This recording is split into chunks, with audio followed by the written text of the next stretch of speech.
میں ایک گدھے پہ سوار تھی اور میرا شوہر اونٹنی پہ سوار تھا. 6 سالی کا زمانہ تھا. اونٹنی بھی بڑی بیمار تھی اور جس گدھے پہ میں سوار تھی وہ بھی بڑا مریض تھا. ہم چلتے تھے. حضرت حلیمہ بیان کرتی ہیں کہ میرا گدھا پیچھے رہ جایا کرتا تھا تو میرے قافلے کی عورتیں آواز لگایا کرتی تھی, او حلیمہ ذرا جلدی آ, تیری وجہ سے تو ہم پیچھے چھوٹ جائیں گے, ہم لیٹ ہو جائیں گے, جلدی آ. حضرت حلیمہ کہتی ہیں کہ ہم پھر اپنے قافلے سے مل جایا کرتے تھے, پھر قافلے والے ہمیں لے کر چلا کرتے تھے. اسی حالت میں حضرت حلیمہ کہتی ہیں کہ ہم لوگ مکہ پہنچے, پڑاؤ ڈالا, خیمے لگائے اور اس کے بعد ہم ساری عورتیں بچوں کی تلاش میں مکہ کے اندر چلے گئے. حضرت حلیمہ کہتی ہیں میرے ساتھ میں جتنی بھی عورتیں آئی تھی ساری عورتوں کو تو بچے مل گئے لیکن مجھے کوئی بچہ نہ ملا. شام کا وقت تھا, ہم لوگ سارے کے سارے لوگ خیمے میں لوٹ کر آئے. اب ساری عورتیں باتیں کرنے لگی, او حلیمہ تجھے کوئی بچہ نہ ملا, او حلیمہ صرف تجھے کوئی بچہ نہ ملا. حلیمہ کہتی ہیں ہاں ہاں مجھے کوئی بچہ نہ ملا. ایسا معلوم ہوتا ہے کہ اس بار بغیر بچے کے ہی واپس جانا پڑے گا, بغیر بچے کے ہی لوٹنا پڑے گا. اور سے کہنے لگی اے حلیمہ ایک بچہ ہے لیکن والد کا انتقال ہو چکا ہے, بیوہ ماں ہے اور اس کا پورا دادا ہے, وہی اس کو پال رہے ہیں. باپ زندہ ہوتا تو ہم لوگوں کو پیسہ زیادہ ملتا, بدلہ زیادہ ملتا, معاوضہ زیادہ مل جاتا, لیکن بیوہ ماں اور بوڑھا دادا کیا دے دیں گے, اس لیے ہم نے اس بچے کو چھوڑ دیا ہے. اے حلیمہ تیرا خالی جانے سے تو بہتر ہے کہ تو اس بچے کو لے جا. حلیمہ کہتی ہیں میرا شوہر اونٹنی چرانے کے لیے گیا ہوا ہے, جب وہ واپس آئے گا تو اس سے پوچھیں گے, اگر وہ اجازت دے گا تو اسی بچے کو لے جائیں گے. تھوڑی دیر ہوئی, شوہر اونٹنی لے کر چلا آیا, کہا مجھے کوئی بچہ نہیں ملا اور قافلے کی عورتیں بتا رہی ہیں کہ ایک بچہ ہے, یتیم ہے, والد کا انتقال ہو چکا ہے, بوڑھا دادا پال رہا ہے, بیوہ ماں پال رہی ہے, تم کہو اگر تمہاری اجازت ہو تو اسی بچے کو لے آئے, لیکن ہم دودھ تو پلا دیں گے لیکن ہمیں اس کے بدلے میں زیادہ پیسہ نہیں ملے گا. شوہر کہنے لگا او حلیمہ یہ خالی ہاتھ لوٹنے سے بہتر ہے کہ تو اسی بچے کو لے آ. حلیمہ کہتی ہیں ہم دوبارہ سے چلے گئے مکہ پہنچے اور وہاں پہنچنے کے بعد عبد المطلب کے گھر میں داخل ہوں. حضرت حلیمہ کہتی ہیں میں نے اس یتیم بچے کو لے لیا. اب غور سے سننا مسلمانوں, یہ نبی کا مقام ہے, یہ نبی کی شان ہے. حضرت حلیمہ کہتی ہیں وہ میں اس بچے کو لے کر آ گئی. 6 سالی کا زمانہ تھا, کہیں پر کوئی پیڑ پودے گھاس پھوس بھی موجود نہیں تھی, جانور جاتے تھے کھانے کو کچھ نہیں ملتا تھا تو ایسے ہی واپس آ جایا کرتے تھے. اس کی وجہ سے اونٹنی کے تھنوں میں دودھ بھی نہیں تھا, اور جب اونٹنی کا دودھ ہمیں نہیں ملتا تھا تو ہمارے پستانوں میں کیسے دودھ آتا. میرا بھی ایک بیٹا تھا جس کو سگا بیٹا کہتے ہیں, سگی اولاد کہتے ہیں, اسی کو پلانے کے لیے ہماری چھاتی میں ہمارے پستانوں میں دودھ نہیں ہوتا تھا. حضرت حلیمہ کہتی ہیں کہ جب ہم جناب محمد رسول اللہ صلی اللہ علیہ وسلم کو لے کر آئے, اس یتیم بچے کو لے کر آئے جس کے والد کا انتقال ہو چکا تھا, جس کی بیوہ ماں اس کو پال رہی تھی, جب ہم اس بچے کو لے کر آئے حضرت حلیمہ کہتی ہیں ابھی خیمے میں لے کر آئے, ابھی قافلے والوں کے پاس میں لے کر آئے, برکتوں کا نزول ہونا شروع ہو گیا. وہ میری اونٹنی جو بیمار تھی وہ ہچا کچا سی نظر آنے لگی اور اس کے تھن جو سوکھے ہوئے تھے اللہ رب العالمین نے اس کے تھنوں کے اندر دودھ پیدا کر دیا. یہ ہے جناب محمد رسول اللہ صلی اللہ علیہ وسلم کا معاملہ. کہنے لگی میرے بھی پستانوں میں دودھ نہیں تھا, لیکن جیسے ہی میں نے جناب محمد رسول اللہ صلی اللہ علیہ وسلم کو گود میں لیا اللہ نے میری پستانوں کو بھی دودھ سے بھر دیا. جناب محمد رسول اللہ نے بھی دودھ پیا صلی اللہ علیہ وسلم. اور جو حضرت حلیمہ کا سگا بیٹا تھا چھوٹا سا تھا, اس نے بھی دودھ پیا. حضرت حلیمہ کہتی ہیں اب ہم وہاں سے جب چلنے لگے میرا شوہر میرے بچے کو لے کر اونٹنی پہ سوار ہو گیا اور میں جناب محمد رسول اللہ صلی اللہ علیہ وسلم کو گود میں لے کر اپنی اسی مریم سے گدھے کے اوپر سوار ہو گئی. اب چلنے کا نمبر آیا، اب واپس ہونے کا نمبر آیا، حضرت حلیمہ بیان کرتی ہیں وہی میرا مریض کا گدھا جو مجھے لے کر جب آ رہا تھا تو قافلے کے لوگ روک روک کر میرا انتظار کر رہے تھے اور کہہ رہے تھے کہ حلیمہ ذرا جلدی آ، حلیمہ ذرا جلدی آ۔ لیکن اب معاملہ یہ ہے کہ جب میں جناب محمد رسول اللہ صلی اللہ علیہ وسلم کو اپنی گود میں لے کر اسی منزل سے گدھے پر بیٹھی، وہ گدھا تو ہوا سے باتیں کرنے لگا، قافلے والے پیچھے چھوٹ گئے، گدھا ہے کہ توڑا چلا جا رہا ہے، بھاگا چلا جا رہا ہے۔ اب یہ قافلے والے چلا رہے ہیں او حلیمہ رک جا، او حلیمہ رک جا، کون سے گدھے پہ سوار ہے، کون سی سواری کو لے کر آئی ہے، کون سی سواری کو لے کر آئی ہے؟ ارے کہیے وہی تیرا جانور ہے، وہی یہ تیرا جانور ہے۔ جب آئی تھی تو یہ رک رک کر چل رہا تھا، بڑے دھیمے دھیمے قدموں کے ساتھ میں چل رہا تھا، اب تو ہواؤں سے باتیں کر رہا ہے، یا وہی جانور ہے، یہ تو نے سواری کو بدل دیا ہے۔ حضرت حلیمہ کہتی ہے نہیں نہیں، میں نے سواری کو نہیں بدلا ہے بلکہ میں نے سوار کو بدل دیا ہے۔ جب میں وہاں سے آ رہی تھی تو اپنے بچے کو گود میں لے کر بیٹھی تھی، اب جب میں یہاں سے جا رہی ہوں تو جناب محمد رسول اللہ صلی اللہ علیہ وسلم کو گود میں لے کر جا رہی ہوں، سواری تو وہی ہے، سوار بدل گیا ہے۔ سوار کے بدلنے سے اللہ رب العالمین نے برکتوں کا نزول شروع کر دیا ہے۔ وَرَفَعْنَا لَكَ ذِكْرَكَ، اللہ نے مقام و مرتبہ دیا، کوئی کم نہیں کر سکتا۔ جناب محمد رسول اللہ صلی اللہ علیہ وسلم کا مقام۔ حضرت حلیمہ کہتی ہیں ہم اپنے قبیلے میں پہنچے، قبیلہ بنو سعد کی رہنے والی تھی، اپنے قبیلے میں پہنچے، دہشت کا زمانہ تھا، ہمارے جانور بھی چرنے کے لیے جایا کرتے تھے، دوسرے لوگوں کے جانور بھی چرنے کے لیے جایا کرتے تھے۔ ہمارے جانور جب شام کو گھر واپس آتے تھنوں میں دودھ ہوتا، اور جب دوسرے لوگوں کے جانور واپس آتے تو ان کے تھنوں میں دودھ نہیں ہوتا۔ لوگ پریشان ہیں کہ حلیمہ کے جانور کہاں چرنے کے لیے جا رہے ہیں، حلیمہ کے جانور کہاں پہ چرنے کے لیے جاتے ہیں کہ ان کے تھنوں میں دودھ ہوتا ہے جب یہ واپس آتے ہیں، اور ہمارے جانور کہاں جاتے ہیں کہ ان کے تھنوں میں دودھ ہی نہیں ہوتا۔ اب وہ میرے قبیلے کے لوگ اپنے چرواہوں سے کہنے لگے ارے او کم بختو، تم اپنے جانوروں کو لے کر کہاں گھومتے رہتے ہو، اس جگہ پہ لے کر کیوں نہیں جاتے جہاں حلیمہ کے جانور جاتے ہیں، جہاں حلیمہ کے جانور چر کر آتے ہیں۔ لیکن انہیں کیا معلوم ہے کہ یہ جگہ کی برکت نہیں ہے بلکہ جناب محمد رسول اللہ کی برکت ہے۔ او حلیمہ تیرے گھر میں تو جناب محمد رسول اللہ ہے، اس لیے تیرے جانور تو دودھ سے بھر کے لوٹ رہے ہیں، ان کے گھر میں تو نہیں ہے، ان کے جانور کیسے دودھ سے بھر کر لوٹیں گے؟ اندازہ کرو وہ مقام جناب محمد رسول اللہ صلی اللہ علیہ وسلم کا ہے۔ اللہ فرماتا ہے وَرَفَعْنَا لَكَ ذِكْرَكَ، اے نبی ہم نے آپ کے مقام کو بلند کر دیا ہے۔ آج دنیا کتنی مخالفت کرتی، کتنے عیب نکال لے، کیسے ہی کارٹون بنا بنا کر دنیا والوں کے سامنے پیش کرے۔ ابھی کارٹون کی بات نہیں، اب تو فلموں پر بھی بات آ رہی، جناب محمد رسول اللہ صلی اللہ علیہ وسلم کے خلاف فلمیں بنائی جا رہی ہیں اور اس کو نشر کیا جا رہا ہے۔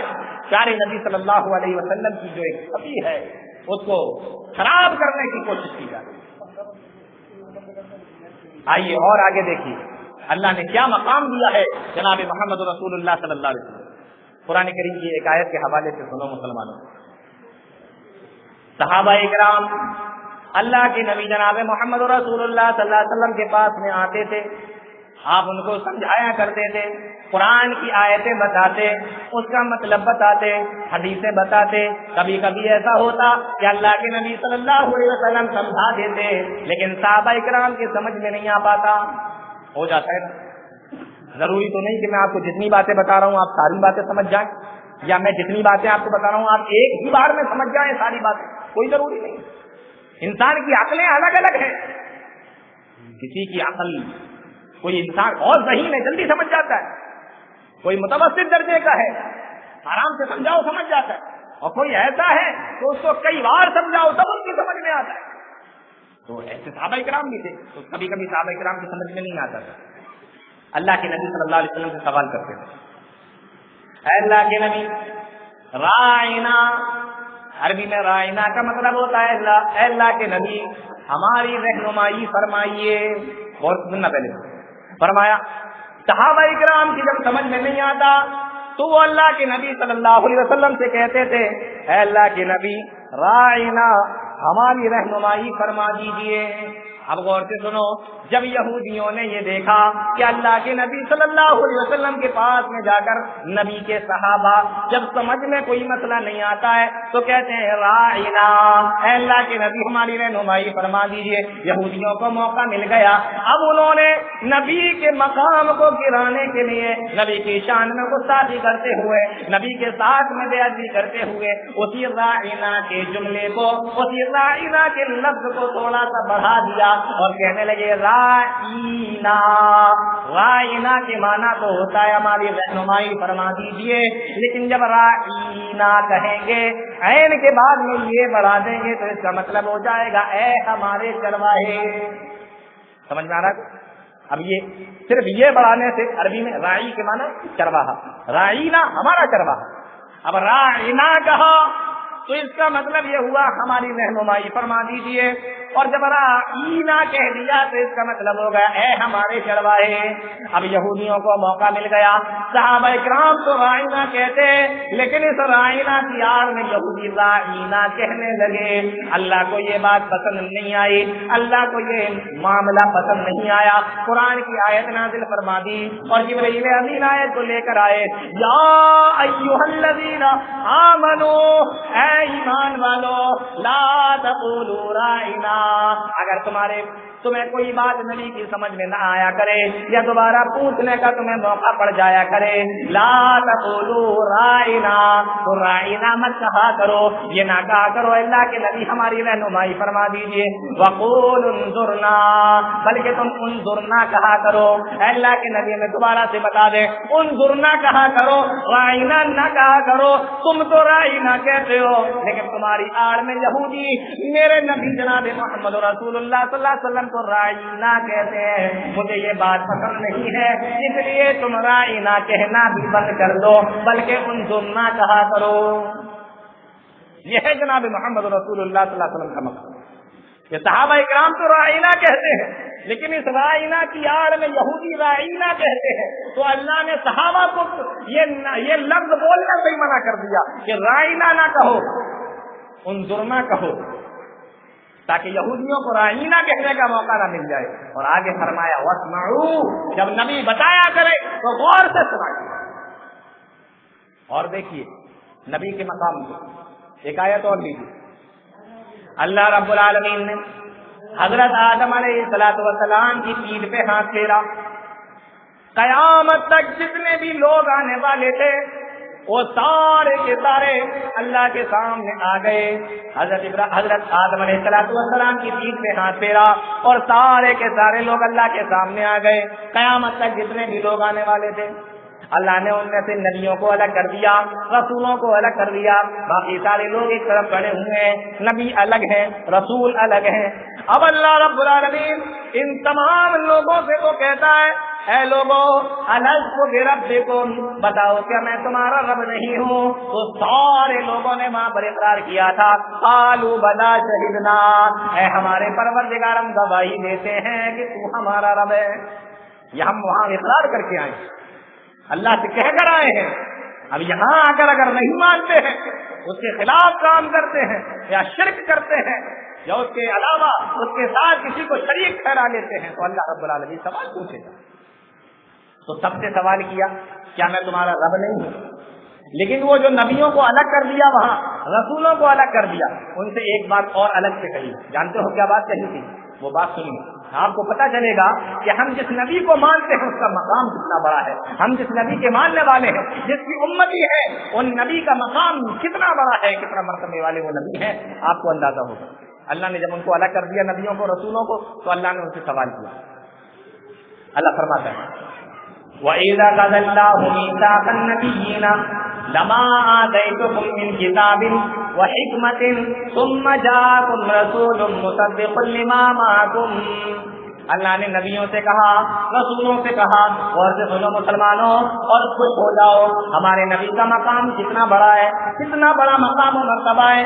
اللہ نے ان تمام نبیوں سے کہا, ان تمام رسولوں سے کہا, اے نبیوں کی جماعت, اے رسولوں کی جماعت, تمہیں اپنے اپنے وقت میں نبی بنا کر بھیجا جائے گا, رسول بنا کر بھیجا جائے گا, تمہیں کتابیں بھی دی جائیں گی, کتابیں بھی ملیں گی, تم سب اپنے اپنے وقت میں نبی بن کر جاؤ گے, اپنے اپنے وقت میں رسول بن کر جاؤ گے. لیکن سنو, ایک ہمارے نبی ایسے نہیں ہے جن کا نام محمد رسول اللہ صلی اللہ علیہ وسلم ہے.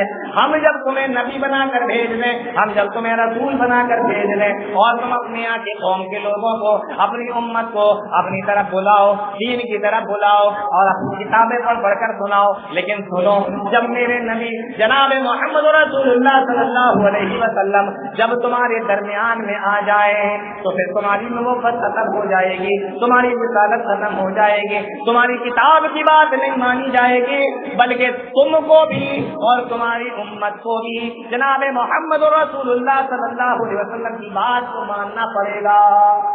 غور کرنے کی بات ہے, یہ کتنا بڑا مقام ہے میرے نبی جناب محمد رسول اللہ صلی اللہ علیہ وسلم کا, کہ جب کوئی نبی دنیا کے اندر موجود ہو اور وہ اس کو کتاب بھی دے دی گئی ہو, پھر وہ اپنی امت کو سمجھا رہا ہو, اپنی امت کو اپنی کتاب کی باتیں پڑھ کر بتا رہا ہو, اور ایسے وقت میں اگر جناب محمد رسول اللہ آ جائے تو اس نبی کی نوبت ختم ہو جائے, اس رسول کی رسالت ختم ہو جائے, اس کتاب کا اعلان ہونا بند ہو جائے اور اس کتاب کو پھیلانا بند ہو جائے.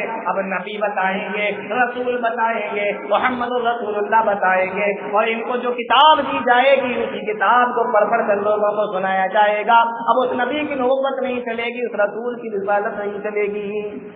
کتنا بڑا مقام ہے کہ جناب محمد رسول اللہ صلی اللہ علیہ وسلم کہ ان کے آنے کے بعد پھر کوئی بھی نبی, آدم ہو, نوح ہو, ابراہیم ہو, موسیٰ ہو, عیسیٰ ہو, سلیمان ہو, داؤد ہو, یوسف ہو, یا کوئی بھی نبی ہو, ان کے آنے کے بعد اب نہیں چلے گا. تم جب تک نبی تھے, جب تک رسول تھے, جب تک میرے نبی جناب محمد رسول اللہ صلی اللہ علیہ وسلم نہیں آئے. یہ اللہ کے نبی صلی اللہ علیہ وسلم کا بہت بڑا مقام ہے. مسند دارمی کے اندر ایک حدیث آئی ہے, اس حدیث کو سنو تو اندازہ ہوگا. یوں سمجھ لو کہ وہ اس آیت کی شرح کرتی ہے, تفسیر کرتی ہے وہ حدیث. حضرت عمر بن خطاب کا نام سنا ہے نا؟ ایک مرتبہ ان کو توریت کتاب نہیں, پوری کتاب نہیں, توریت کے کچھ ورق مل گئے, کچھ پیج. مدینہ میں تھے, کسی یہودی سے یا کسی سے بھی کچھ پیج مل گئے. وہ پیج لے کر اللہ کے نبی صلی اللہ علیہ وسلم کے پاس آئے. بنسخۃ من التوراۃ, اللہ کے نبی صلی اللہ علیہ وسلم کے پاس میں پہنچے. اللہ کے نبی, یہ توریت کے کچھ پیج ہیں, کچھ اور آپ ہیں. اللہ کے نبی نے ایک نظر ڈالی, اس کے بعد صحابہ کرام بیٹھے ہوئے پیارے نبی صلی اللہ علیہ وسلم سے باتیں کرنے لگے. حدیث کے الفاظ ہیں, حضرت عمر فاروق رضی اللہ تعالیٰ عنہ بھی وہیں پر بیٹھ گئے. فجعل يقرأ, اور حضرت عمر فاروق رضی اللہ تعالیٰ عنہ توریت کو پڑھنے لگے, اس کے الفاظوں کو پڑھنے لگے, اس کے اوراقوں کو پڑھنے لگے, اس کے پیج کو پڑھنے لگے. اللہ کے نبی صلی اللہ علیہ وسلم کی نگاہ اٹھی اور حضرت عمر فاروق رضی اللہ تعالیٰ عنہ پر پڑھی تو دیکھا عمر توریت کو پڑھ رہے ہیں. حدیث کے الفاظ ہے, فتغیر وجہ رسول اللہ صلی اللہ علیہ وسلم, اللہ کے نبی کا چہرہ غصے سے سرخ ہونے لگا, پیارے نبی کا چہرہ غصے سے بدلنے لگا. اب ابو بکر نے جب یہ دیکھا کہ اللہ کے نبی صلی اللہ علیہ وسلم کو غصہ آ رہا ہے اور عمر ہے کہ پڑھنے میں مشغول ہے, عمر ہے کہ پڑھنے میں مصروف ہے, حضرت ابو بکر نے آواز لگائی, یا عمر ثقلت کا ثوابر ما ترى بوجه رسول اللہ صلی اللہ علیہ وسلم. اے عمر, ارے کیا تو اللہ کے نبی کے چہرے کو نہیں دیکھتا؟ پیارے نبی کا چہرہ بدلتا جا رہا ہے اور پیارے نبی کو غصہ آتا جا رہا ہے, اور تو ہے کہ توریت کو پڑھتا چلا جا رہا ہے. فتغیرا وجہ رسول اللہ صلی اللہ علیہ وسلم. حدیث کے الفاظ, فنظر عمر, جب عمر نے یہ بات سنی تو اللہ کے نبی کی طرف دیکھا, اور جب نبی کے چہرے کو بدلے ہوئے دیکھا, غصے میں سرخ دیکھا,